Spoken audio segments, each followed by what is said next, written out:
America Israel ने Iran पर हमला करके जिस जंग का ऐलान किया था, अब वो युद्ध सिर्फ क्षेत्रीय संघर्ष नहीं रहा, यह पूरी दुनिया की धड़कन बढ़ा रहा है। और भारत भी इससे अछूता नहीं है। ईरान, इजराइल और अमेरिका के बीच चल रही इस जंग ने अब एक नया और खतरनाक मोड़ ले लिया है। अब तक मिसाइलें और ड्रोन सिर्फ सैन्य ठिकानों तक सीमित थे, लेकिन अब सीधे दुनिया की एनर्जी सप्लाई पर वार हो रहा है। और इसी कड़ी में सबसे बड़ा झटका आया है कतर से।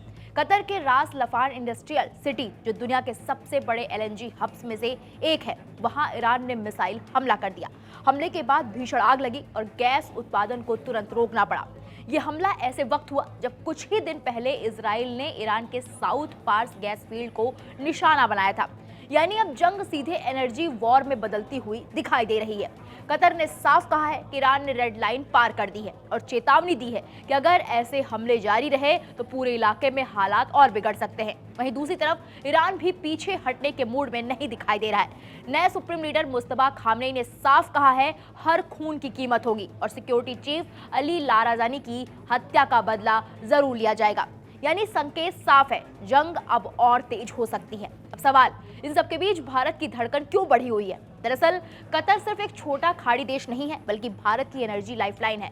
भारत अपनी कुल गैस जरूरत का करीब 47% हिस्सा आयात करता है और उसमें से लगभग 12 से 13 मिलियन टन एलएनजी हर साल सिर्फ कतर से आता है। यानी अगर कतर में गैस उत्पादन रुकता है तो भारत के सामने सीधा संकट खड़ा हो सकता है। अगर ये हालात लंबे समय तक बने रहे तो भारत को दूसरे देशों से महंगी गैस खरीदनी पड़ेगी।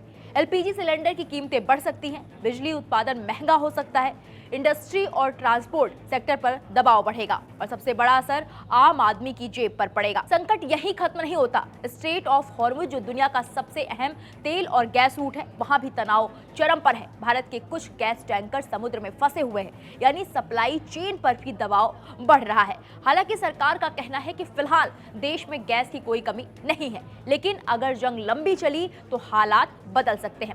अब ये जंग सिर्फ बॉर्डर या मिसाइल तक सीमित नहीं रही, बल्कि पूरी दुनिया की अर्थव्यवस्था को झकझोर सकती है।